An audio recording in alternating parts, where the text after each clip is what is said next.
This is Tim. I'm Mulele. And this is Critiquing Comics.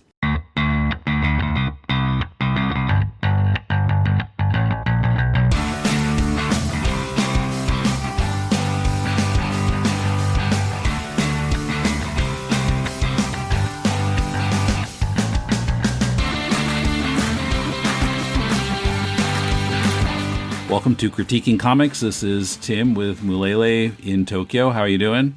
I'm good. How are you? I'm pretty good. It's very hot outside as we're recording this. As That's why I'm inside. No one around us will let us forget. Yes. I feel like other people are complaining about it more than I am, but Well, my girlfriend before she left this morning was like, "It's hot. Like every 2 minutes, it's hot. It's hot." Mm-hmm. I don't know. I haven't said it's hot since I woke up this morning, but I will admit it is toasty. Yeah, can't do anything about it. So Nope. Okay, so we're talking this time about a web comic called Genius Animals with a question mark at the end. The artist is Jun-Pierre Shiozawa, who was a very early Deconstructing Comics guest way back in 2007. And the writer is Vali Chandrasekaran, who has been a writer and producer of some network sitcoms like 30 Rock and Modern Family. So before we get to our critique, I'm going to let you listen to the talk I had with Jun and Vali about the comic and about their backgrounds and how they met. All right, I'm talking with two guys, Jun-Pierre Shiozawa in Nice in France and Vali Chandrasekaran in Los Angeles. How are you guys doing? Doing great. Thanks for having us. Doing great. Thanks for having us. Yeah, so Jun has been on the podcast before, way back in episode 81, that came out June 25th, 2007. It's been a few years. Yeah, that was in a busy cafe. Yeah, well, it was in like one of the restaurants in a department store at Ikebukuro. Mulele and I together interviewed you. You were one of the really early guests. We hadn't had very many guests on the podcast at that point. You had 81 episodes. That seems like there was by definition, a lot of guests would have been there. But it wasn't really a guest show at first. It had just been, the three of us who had started the podcast, just talking about comics. It wasn't really a guest format type of show back then. But as our situation had kind of changed and we couldn't really do it the way we had before, then I started thinking, well, let's expand this and we can, do interviews sometimes.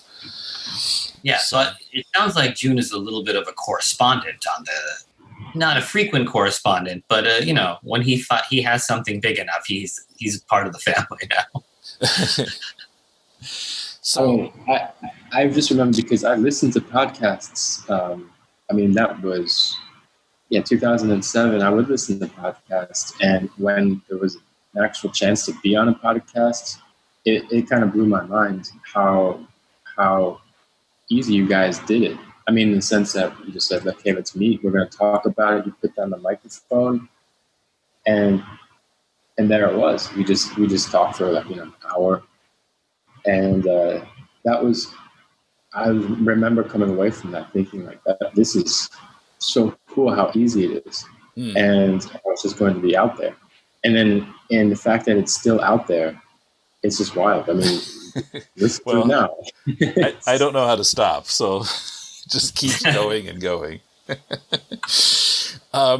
Right, so your comic, Genius Animals, that has a question mark at the end. Before we talk about that, how did you two guys start working together? So my wife, Nithya, in college, took a semester off and went to go to art school at the Aegean Center in Paros, Greece. And June was a student there at the same time. And then she had a great time there. Years later, June is teaching at the Aegean Center. I think Nithya maybe went back for an anniversary. And then we had twins And we didn't do anything in our house for a solid year. Like, we didn't even leave the house. And then June started doing these travel watercolor landscape painting workshops. And I remember one night Nithya turned to me and she said, when was the last time we just looked at a beautiful vista for a period of time and took it in? Wouldn't it be great to do this and he's doing one in Ireland. So we were able to convince my parents and my wife's parents to go to Ireland. We went to Galway, Ireland, and we took this class that June taught, and I had not really done any art since high school art class. Nithya had kept up with it with a little bit, but it was all completely new to me. And honestly, at that point in my life, it could have been anything. Anyone who said, like, let's do something and we'll get our parents to help us with the children, I would have been on board with. But this was a particularly fun excursion. I'd never been to Ireland before. It was really wonderful. It was really fun to paint. And then it wasn't a large class, and June and I kind of clicked and stayed in touch over the years. And then 2 years after that, I saw him put some strips up for Inktober. And these stories about how his parents met, and I kind of was into them, and I reached out to him and said, we were talking, and I thought, I like the style, and I like what he's up to, and how his story felt like universal, in that every kid, I think, thinks both sides of his families are wildly different, and it was so specific. We just kind of started talking about if we could find something to work on together, and this came out of that. I see. So, Jun, I listened back to Deconstructing Comics 81 when we interviewed you, and you had been working on a comic called Lucky. Although you talked in the podcast about it, some movie had come out. I'd forgotten the title, and you found that the plot of the movie appeared to be awfully similar to your comic Lucky. So, did you ever finish that comic? No. I never did. Speaking of the the school, the Aegean Center. So shortly after that interview, I went back. I was hired as a teacher, and so my career changed. I mean, I went from basically being more of a exhibiting artist with like a day job teaching English in Tokyo to teaching oil painting, figure drawing in an art school in Greece. And it was this all-encompassing job. I mean, I loved it. And so Lucky just was one of those projects that just kind of fell by the wayside. But it's also one of those, you know, I know how it finishes. I've always thought, like, geez, I got to just, you know, eventually tell the story. I mean, I think a lot of comic creators or a lot of, you know, storytellers, creators, they have that story in them. And I always think it's great when, like, I could see when somebody's able to actually execute that. Like, all right, I got to bring this baby home.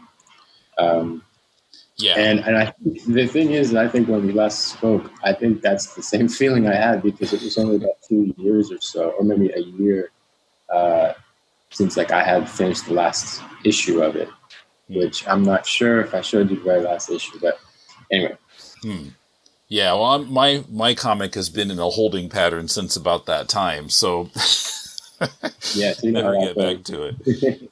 I mean, it just takes getting into it, and then also, I think, for example, with a story like that, there's a certain world or tone that you got to get back into, and so, like, for example, this sort of more film noir style story. To go back into that, it would take a certain amount of just like, all right, preparation, like mental preparation, just like, okay, now I'm going to go back into Lucky. At least for me, it would.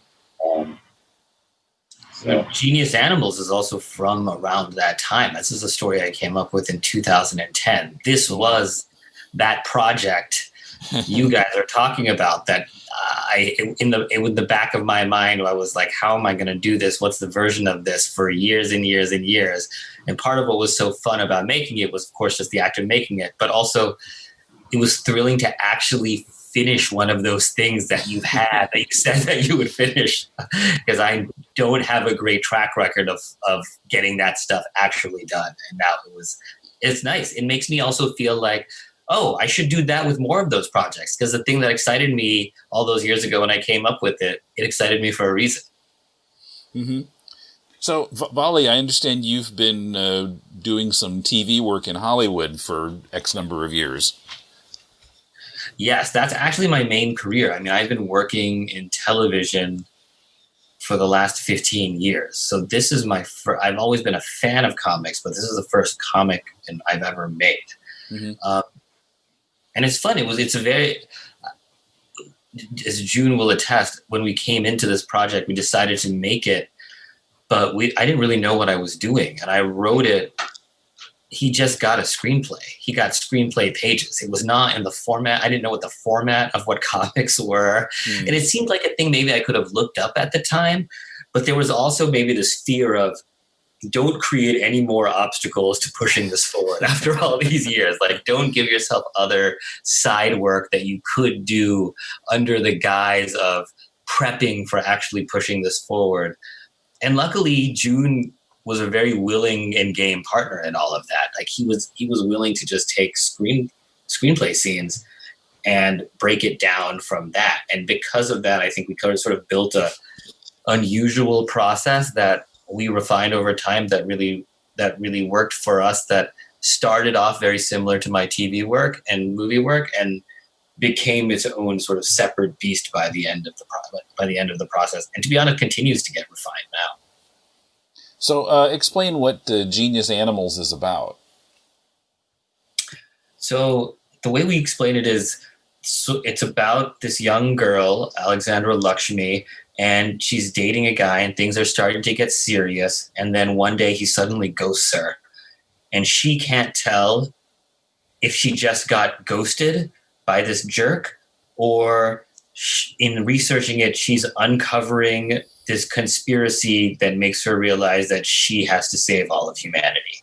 And she's kind of going crazy, pinging between two options that she doesn't think are particularly great for her.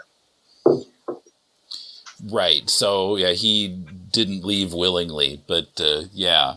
Yeah, I can't tell what would be emotionally more shattering for me, that somebody I thought I was falling in love with just bails on me suddenly, or if there's like a attack on humanity that I have to deal with. Sort of, when you're in your 20s, they kind of feel equivalent. Mm-hmm. Well, so the thing that kind of surprised me about it, knowing that you worked on comedy like 30 Rock, which I've got the entire thing on DVD and watched the whole thing. Oh, nice. We're watching it again right now at my house. So this story, it has a lot of comedy in it, and it's also a conspiracy theory story that feels kind of scary. I thought that was kind of a interesting contrast. I wasn't really expecting the comedy that was in there. That's great. That's what we were hoping for. I mean, that was I actually wrote this story when I was on 30 Rock, and there was a couple things that informed it. 30 Rock was a really fun show, but our hours were terrible. We worked really late, and I had just gotten married, but my wife, who's like me, grew up in the United States, but was working in India at the time. So we weren't even living together. So at night, when we would get off, maybe at 10 o'clock or something like that, you often wouldn't make plans with anybody because you didn't even know if you'd be able to keep those plans. So like if you made, after a while, your friends tire on you bailing on them for dinner or grabbing a drink. So I would come home and I could either go out with my friends that I was just with work at all day, because those were the only other people with my schedule, or I would want to sit and kind of write something, and I would put on this radio show called Coast to Coast, this conspiracy theory radio show, and kind of listen to it in the background and write, because I thought it was fun. And I wanted to write something that was really weird and kind of unshootable. And I loved 30 Rock, but part of the comedy of 30 Rock is that there's kind of an irony to it. Like there is a little bit of a distance between the tone of that show and reality. And as I was thinking about it, I realized I, in my career in making comedies, had not really written about two people who were in love.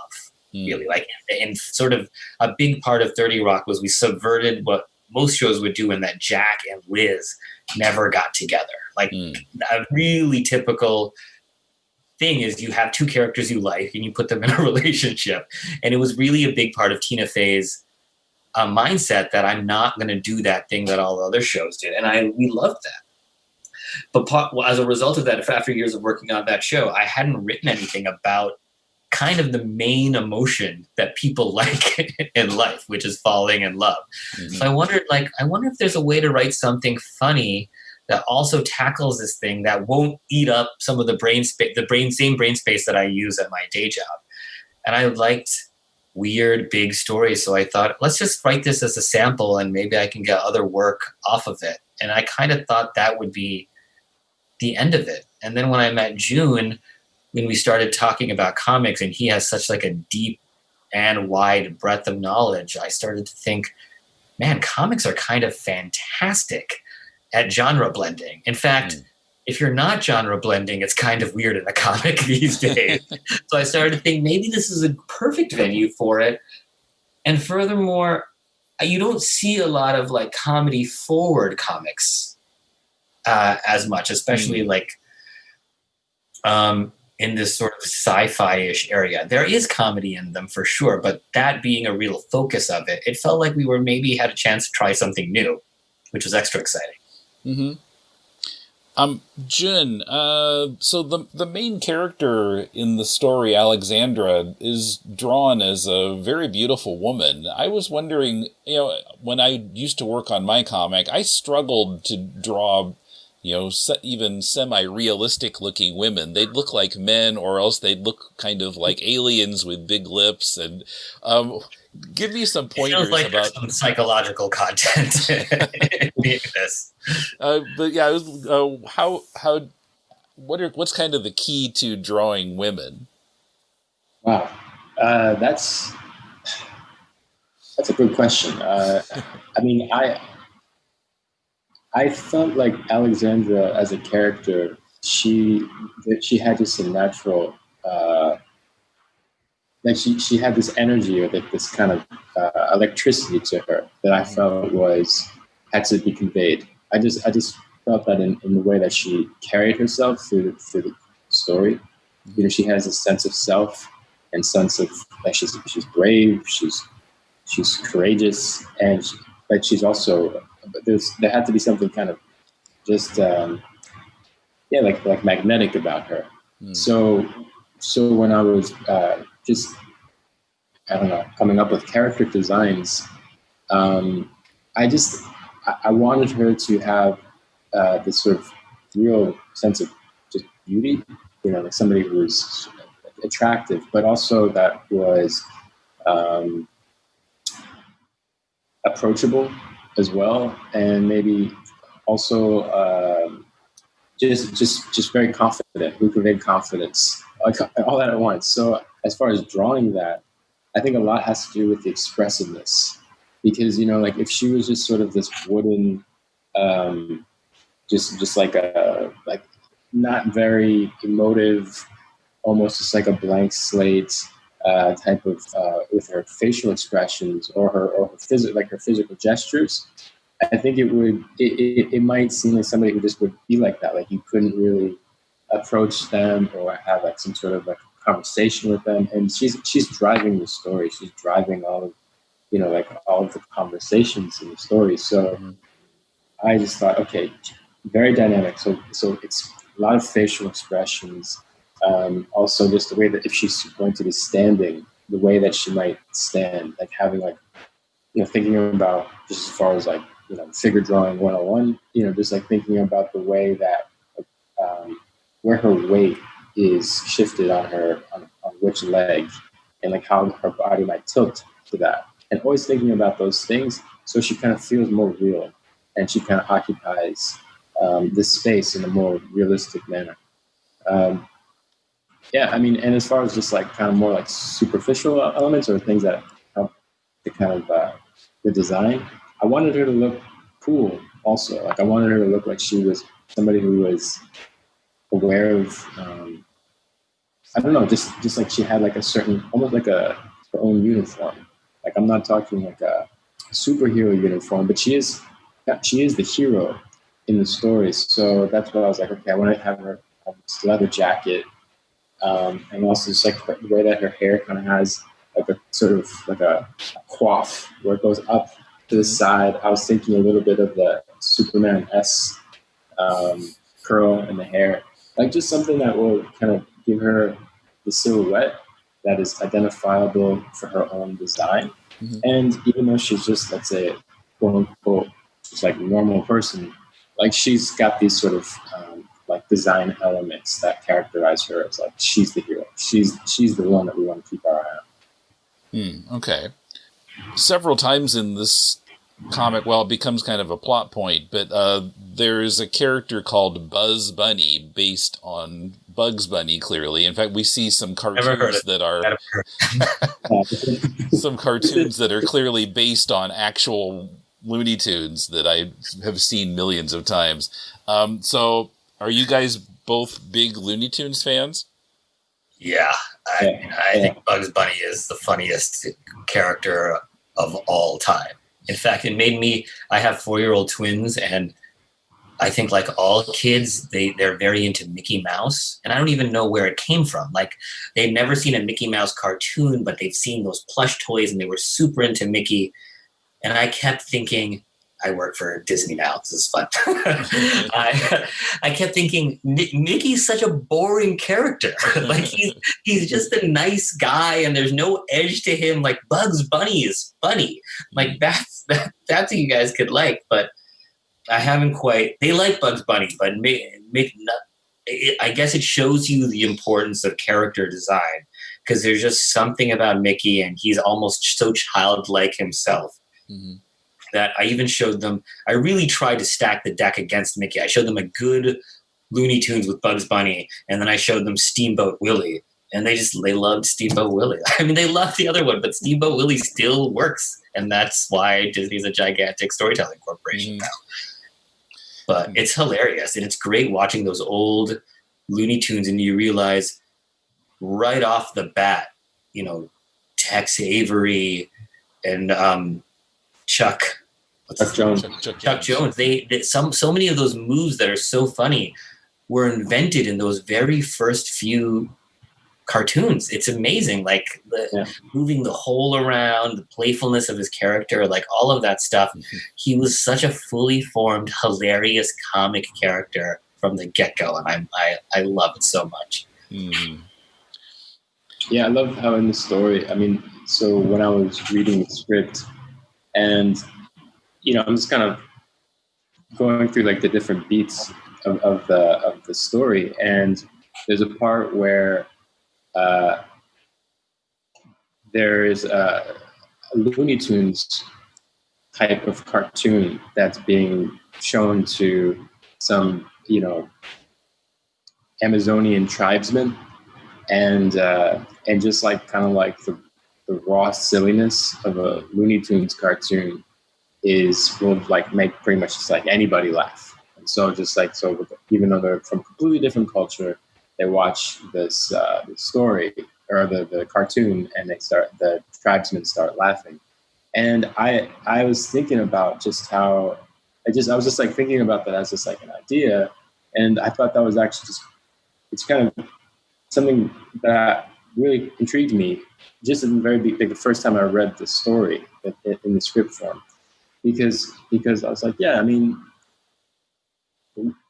often when we're traveling, often when we're like in completely different cultures, there's a way that we're able to just kind of look at each other. Or there's like these very like raw sort of gestures that we have as just human beings, and we're able to kind of just make each other laugh or smile or whatever. And Looney Tunes is so, just like at a base level, it's just hilarious. I mean, it's just like, you know, just like the looks and like the winks and the gags and all this stuff. It's like tongue in cheek or not, totally over your face. So I liked how we kind of tried to keep that spirit throughout the comic the entire time. You know, like it's meant to be a comic book, right? And I think even like all the way through the end, it's like it's a comedy. It's like in the classic sense, it's a comedy. So I remember that from the very first time I read the story. It's a fun ride. That was the very first version that Jun drew it as Bugs Bunny, and to get those pages, an original Bugs Bunny cartoon, was so thrilling for me. And I also loved that sequence that Jun was just talking about, where the cartoon is shown to some Amazonian tribesmen. It's a riff on this theme of communication, which exists throughout the book. And it's something I think a lot about, both as the theme of the book, but in comedy and storytelling. Like something we talk about in television sometimes when you're designing a pilot or designing a show is, you know, it seems annoying to hear this, but you want to understand a show and why it's funny, even with the sound off. Almost, and not know what's happening. And there's sometimes you'll notice if you go to a bar and they have the TV on and a sitcom comes on TV, you can kind of tell what's going to happen in a show that you love, even if you hadn't seen the episode before, and you know what's going on. There's something about being able to communicate your intent really clearly, even if it's a very, very talky show like 30 Rock. With the show sound off, you'll know what's happening. And I've often found that happen with comics. Even my comic books, my 4-year-olds can't read, but the book of mine that they pull out the most frequently is Saga, and they flip through Fiona Staples' art.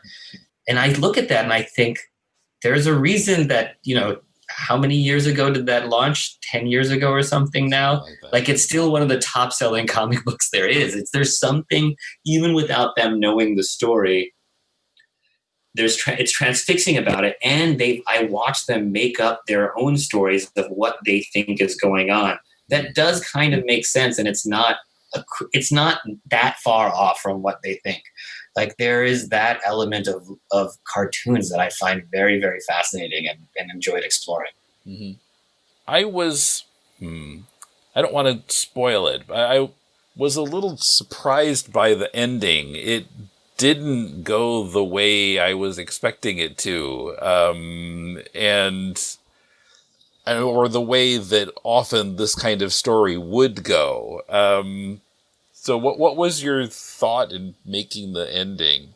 The thought was to not have anyone know at any point what's happening, what could happen. I mean, I do find there's something very frustrating about mass entertainment often, that you kind of, if you stopped it after the beginning, you know, the first act, you think like, especially if you're a creator, you think, okay, here's how I would end it.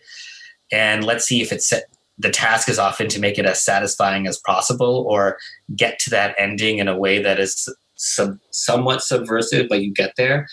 And one thing that is fun about comics is that especially indie comics, is those rules can kind of fall away, and there's so much more that's exciting. And we loved the idea of when you flip to any chapter, you don't really know where it could go. And I find stories like that, even when they're imperfect, to be really, really fun to interact with.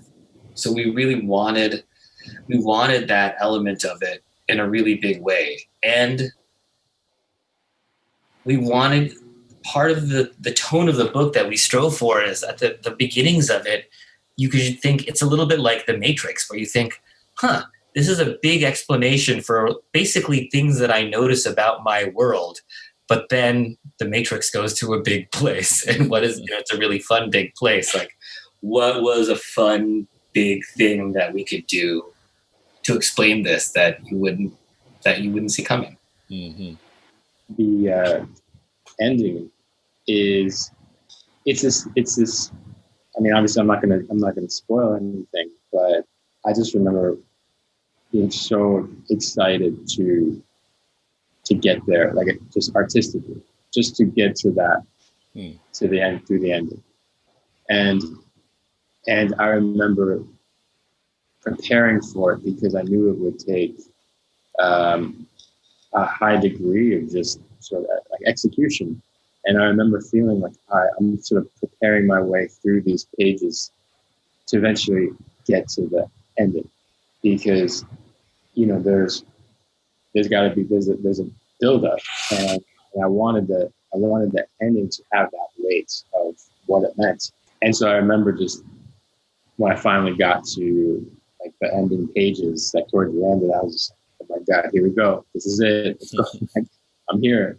And because it's the whole entire story there. I mean, it's really one of those things where I feel like even just talking about it, we really have to dance around what happens. And because the entire story just is connected, and the end of the story is so important to what happens throughout, the other parts of the book. Mm. And that's why I felt like it really is a sort of standalone story. It's something that is, it's not an ongoing thing. It's just this finite amount of chapters or this episode in these characters' lives. And then, boom, there's the end of the story. Mm-hmm. And I love that. So, yeah, and I think in a way that's when I first read the story, the script, it was getting to the end. I was like, wow, I got to do this. I would love to do this book. So the whole thing is on the web right now. Are you planning to put it out in print in some way or another?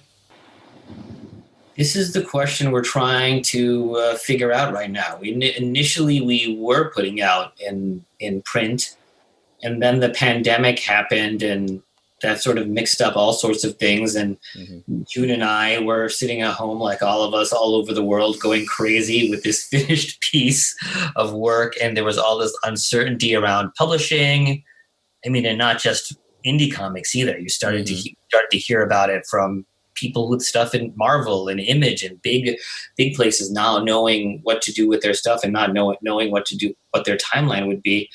And almost we kind of just stumbled into this plan of, all right, well, would it look good online? And we're going crazy right now, and we have this story burning a hole in our hard drives. Like, why don't we put it on there for our own sakes, and just updating it every week and reaching out to people and talking about comics will help us feel less crazy. And maybe people, because they're at home on their computers, will like it as a break. And we've been very touched with the response to it. We didn't really know what we were getting into when we did it. And I think one thing that we've liked a lot is a lot of our friends who aren't necessarily huge comics fans, who don't necessarily go down to the street to their specialty comics shop, they did check out the book because it was really easy to check it out online, and they ended up reading the whole thing. And it felt like we reached a different fan base, and perhaps even bigger fan base for an initial book from two people who haven't worked in comics before. And now that that's totally out there and we've gotten to share it, I think there is some desire from us to, you grew up going to the comic store and buying comic books and having them in your hand. And one of the great things about comics is that they're objects of beauty too, that you can look through. And I do think we will probably end up doing something like that, though. Like everything in this process, exactly how and in what form that takes and when it happens, it'll kind of come to us in its own time. Yeah, I think we had these inspirations from other web comics that have been eventually collected into print versions.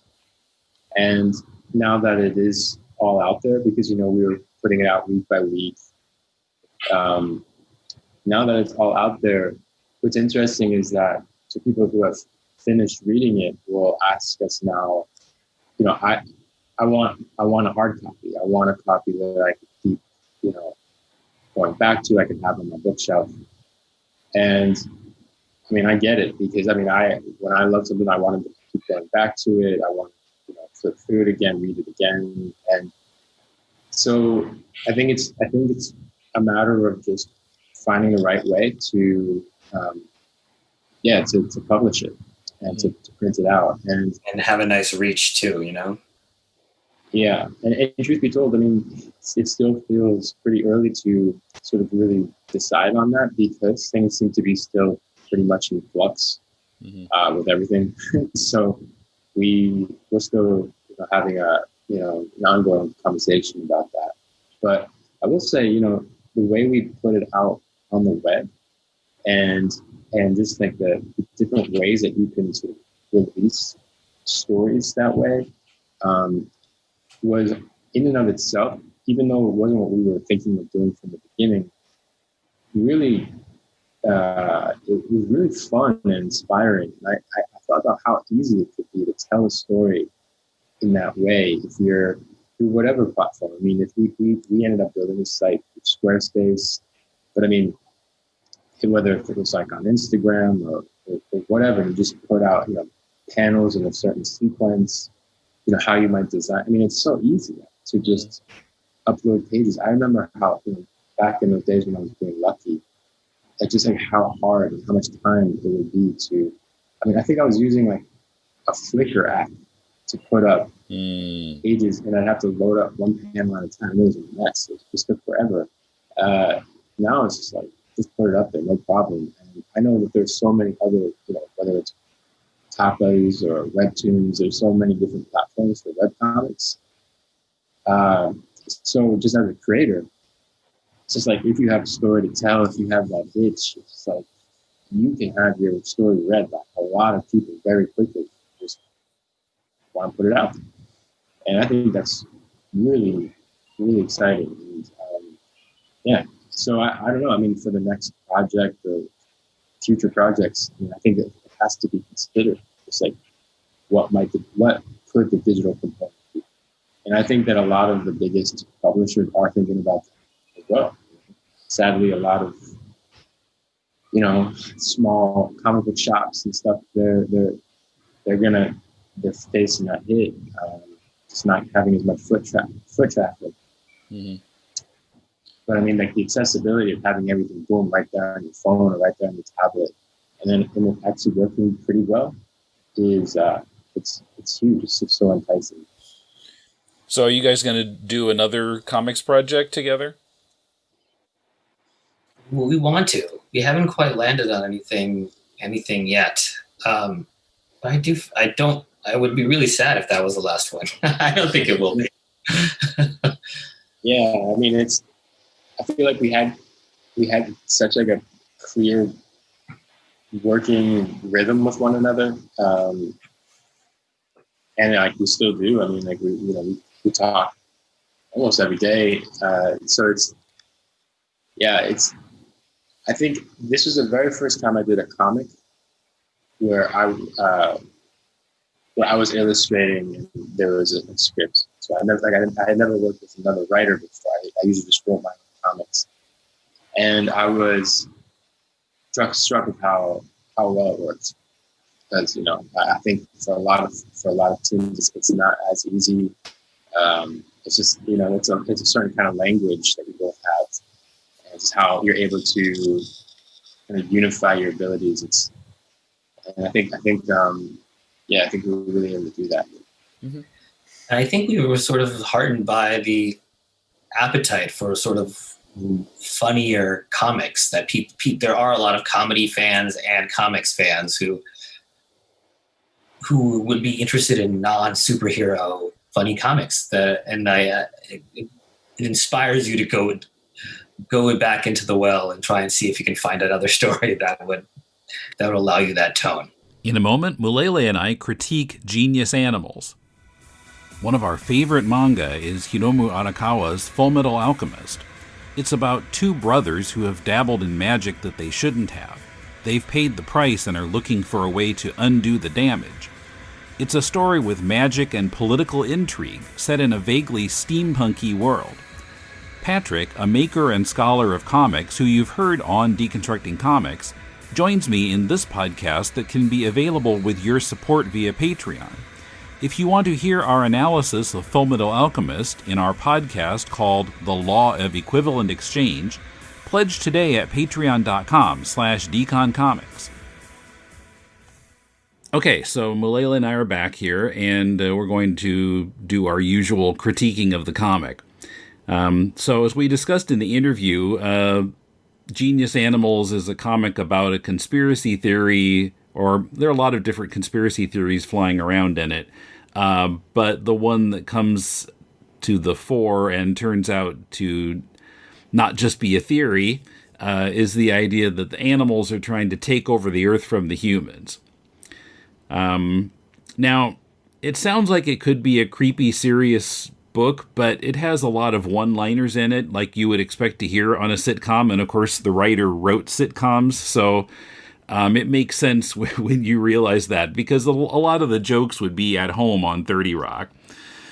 And I thought most of the jokes were pretty funny, although I felt like the pairing of that humor and the whole conspiracy theory thing was a little odd.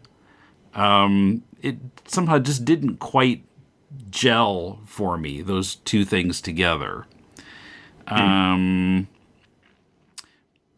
I mean, I think it's pretty good comedy writing, and I like the art quite a bit. I forgot to ask him in the interview how he did this, what his process was art-wise, but it looks a little bit painted almost.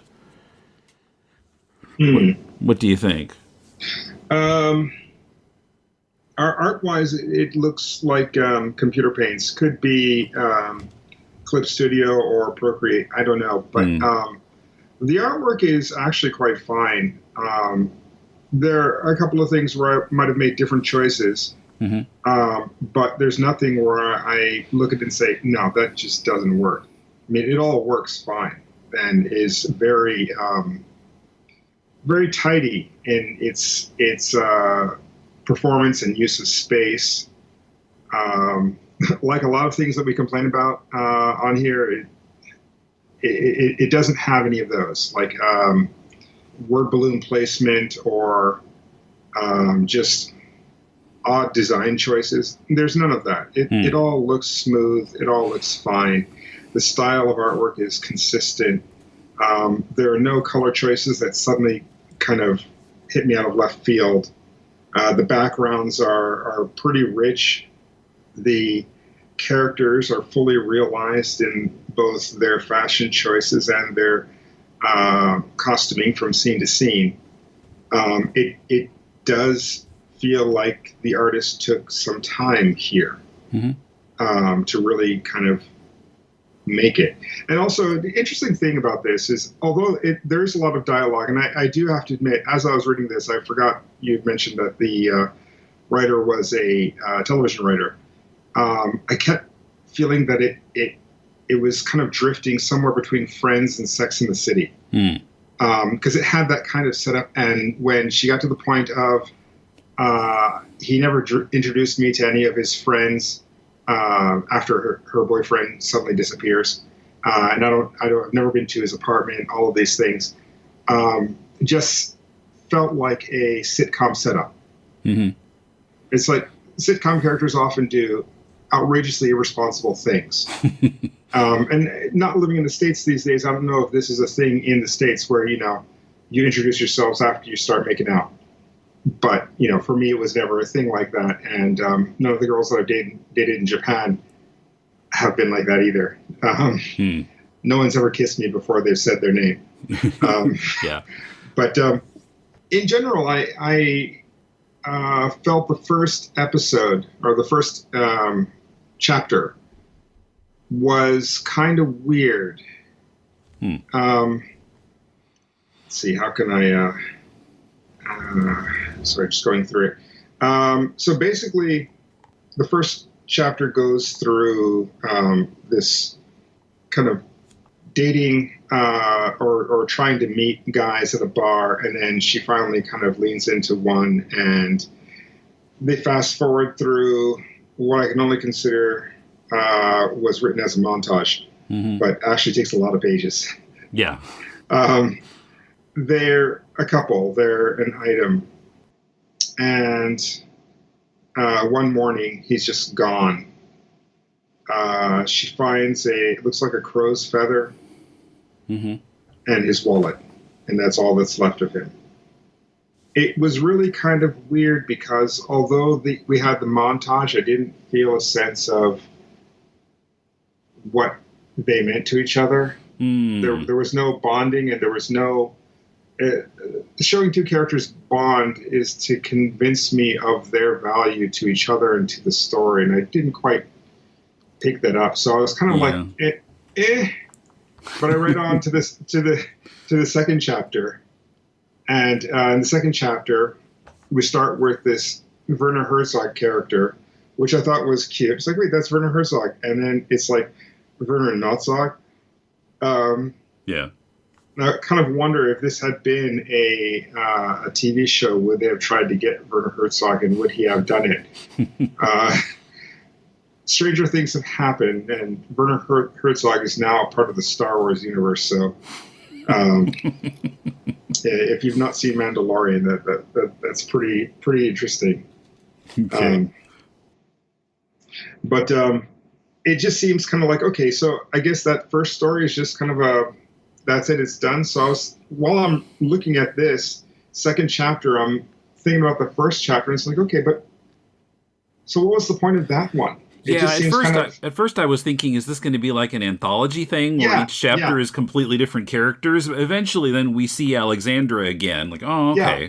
But when we come to that point, I did have a kind of, oh, she's back. Okay, they are addressing what happened. Okay, it's a continuation. And there's kind of a relief there. Because there was no expectation. There was no build-up there. And to be honest, though, I only read to the end of the second chapter. And hearing your explanation about, well, actually, it's about how the animals are taking over the planet, that actually sounds quite interesting to me. So I kind of want to go forward and read a little bit more. But there are a couple of questions I have, and maybe they were answered during the interview. But if they were, just cut this bit out. But okay. Basically, a lot of comics these days aim for becoming either TV or film. Or TV and film is what they were made for, but comics is the step down, the cheap version of getting the project out there. Yeah, well, Vali said that he had the story sitting around for a while and just didn't have an outlet for it. And then, hit on the idea of doing it as a comic after he met Jun. So, I think it was written... Well, I think it was written to be TV. It was certainly written by a TV writer in a way that I thought was a little more appropriate to TV. And as you get into it, I actually read the entire thing twice. And there are some pages where, for a comic, there's just way too much dialogue. I should have sat down and counted some of the words on those pages.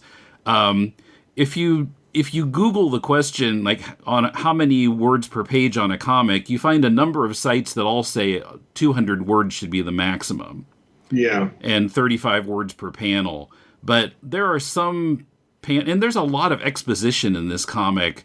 And also some places where the gag is that there's a very long explanation. And you could do that once in a while, I think. But there were just a few too many panels where there are more words than there is art. Yeah. Which is kind of a red flag in a comic, I would say. I mean, it's something that you often see in comics that were written by someone who's used to writing for a different medium. Right. Novelists do this too. When they get into comics, they overwrite. And they haven't learned to boil down what they want to say to as few words as possible to fit into the comic format. Interesting. It also begs another question. So, does each chapter have the same number of pages? It was...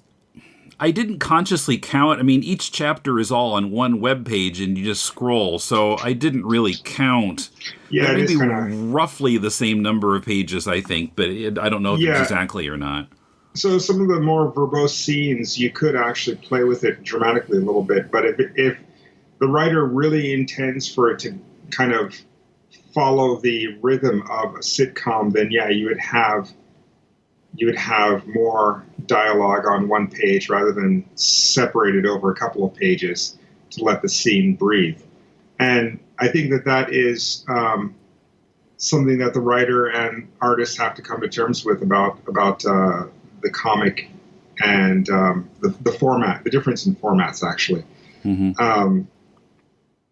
But I don't know, because, on a certain level, this is very much a sitcom format. Mm-hmm. And I should add, if you think about, the TV shows we grew up with compared mm-hmm. to like 21st century sitcoms, I think the sitcoms nowadays are talkier. And yeah. there are a lot of gags where the gag is just because they're talking a lot, which kind of grates on me after a while.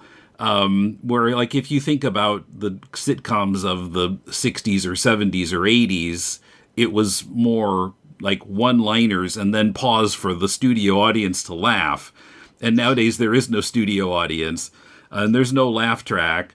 So, there's just, you think of 30 Rock, it's just talk, and a lot of really fast dialogue that you would never see on, like, Mary Tyler Moore.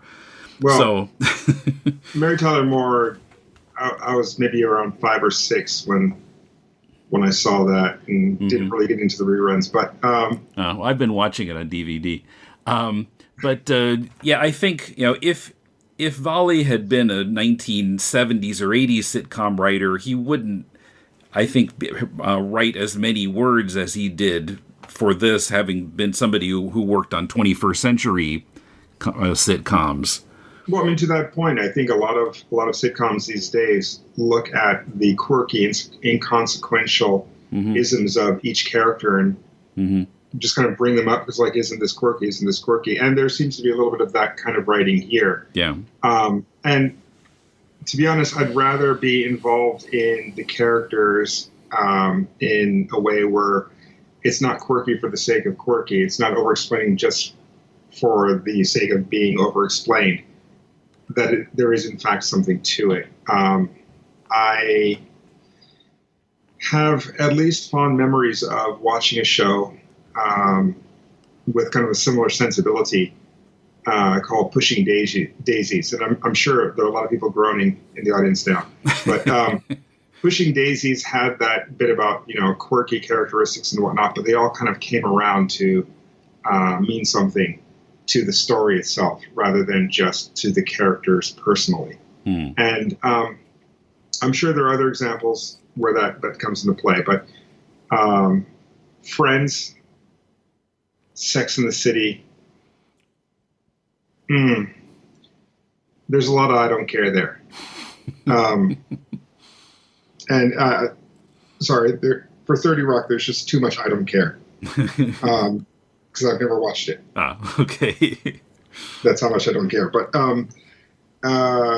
some of that writing here, it's not necessary. There seems to have been a choice that was not made, whether this is a comic or a sitcom.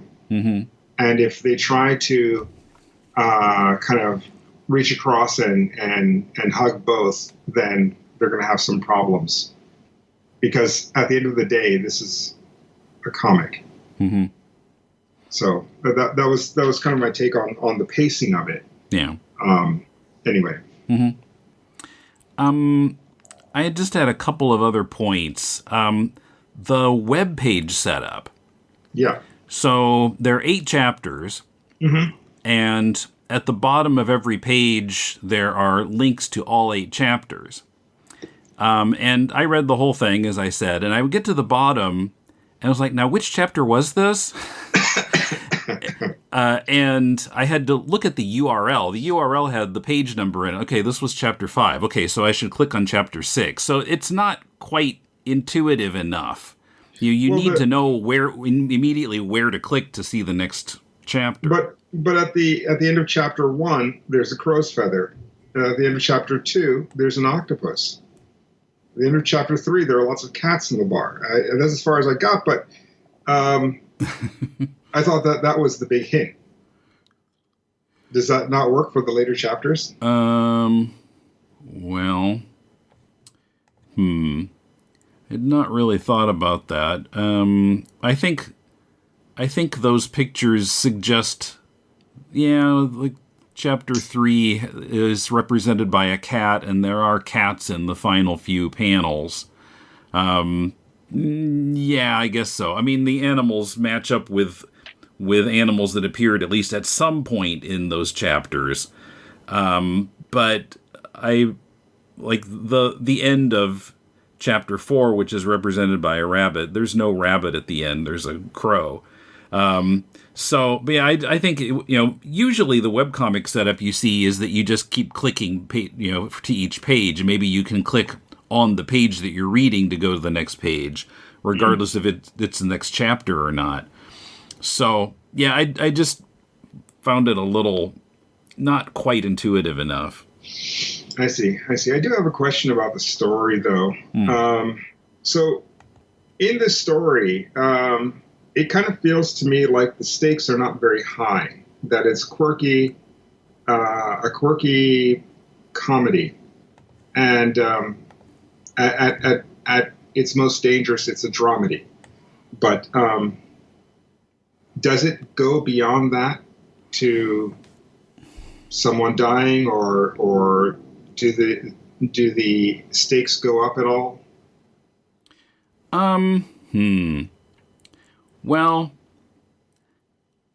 I mean, she spends a lot of, Alexandra spends a lot of the story kind of investigating these animal-related things that kind of lead her to figure out what happened to Todd, her boyfriend. Right.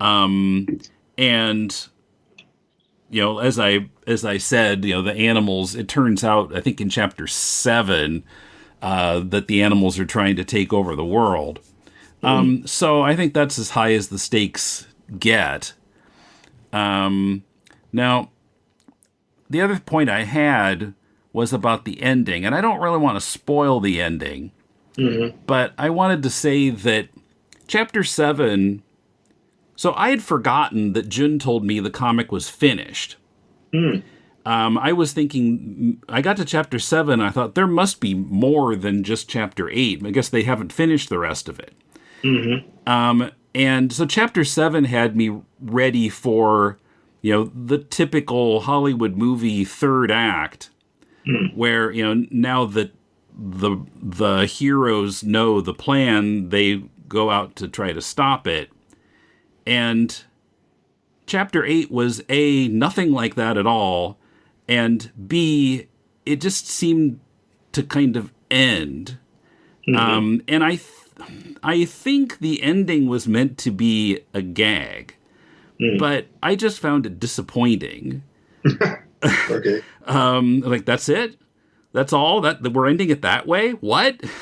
And I felt like not even some of the questions weren't even answered yet that the story had raised. But it just kind of ended, and like, no, okay. Well, I really wanted more. I really wanted it to get into something more than this at the end, but just, okay, it's over. So, yeah, I mean, I think I would still recommend it because the art is good and there are some funny gags in it, but I wasn't happy with the ending. I think I'd like to see something that the writer actually made for a comic. If this was a script meant for a different format and they shoehorned it into a comic, that's going to be a little bit rough around the edges, and I think that's what we've got here. But if the writer and artist team came up with a project, and since it's a web comic and you're not limited by formats the way you are with printed material, or anything with a time limit on it, maybe let the dialogue breathe a little bit, let the scene breathe. And I'd like to see something like that, something made for comics. Mm-hmm. Otherwise, you're not quite doing the medium justice. You're actually just kind of giving up on the medium you'd rather be doing. And I really hate to see that. Yeah. Yeah. So as far as this one goes, yeah, it's interesting, and sure, it's worth reading, especially if you're a very quick reader. It will feel very much like a sitcom. I'm not that quick, but still, I can feel it. Mm-hmm. And if you like sitcoms, then yeah, absolutely. But I just for the sake of comics, I'd like to see something a little bit different.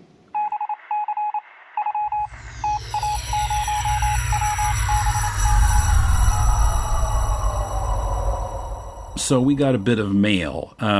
Actually, it's from Dave Dye about our recent episode where we looked at more of his work. Oh, okay. He commented on the post on our website.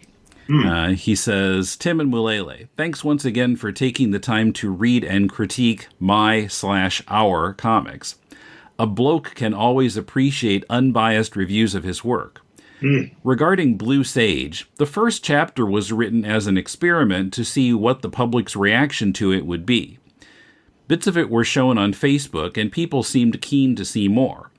A publisher said he would print it in his periodical, but only one issue of his anthology mag was printed.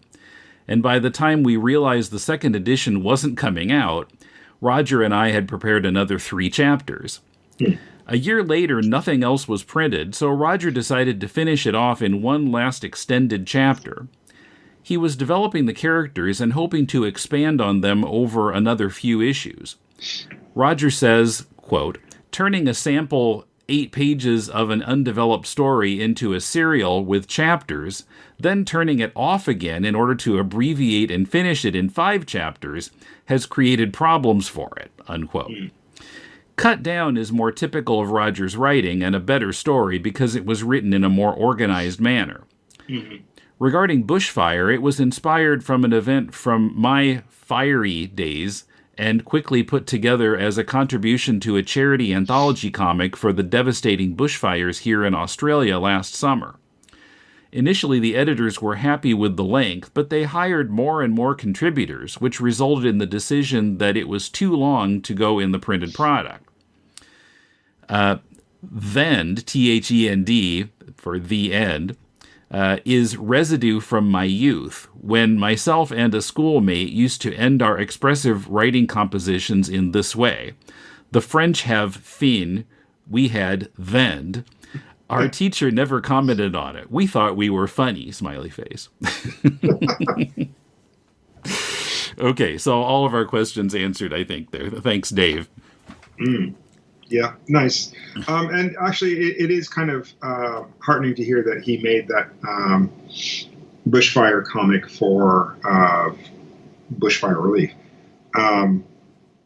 It was, in my opinion, the best of the 3. Although I did like Cut Down quite a bit as well. All right. Well, if you would like us to critique your comic or your friend's comic, send a PDF or a link to mail@deconstructingcomics.com, and we'll read at least 30 pages of it, and we'll critique it on the show. So until next time, this is Tim. Wait a minute. So why do you say or your friend's comic? Well, maybe maybe the listener doesn't make any comics, but they have a friend who's making comics who might benefit from a critique. So, get your friend to send it in, or just send it in without telling your friend. I don't know. I see. Okay. Well, hopefully no one gets sucker punched in any of this. So, okay. I guess until next time, this is Mulele. And thanks for listening to Critiquing Comics.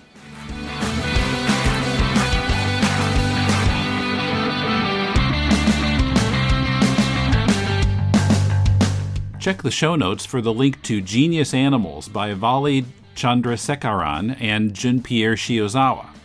After we recorded this, I found that my complaint about the site has already been addressed. The image at the bottom of the chapter page now displays "You Are Here" on the picture that corresponds to that chapter. Our theme is from bensound.com. Next Wednesday on Deconstructing Comics, Brubaker and Phillips' original graphic novel Pulp, reviewed by Jason McNamara and me, and my interview of comics attorney Gamal Hennessy. See you then.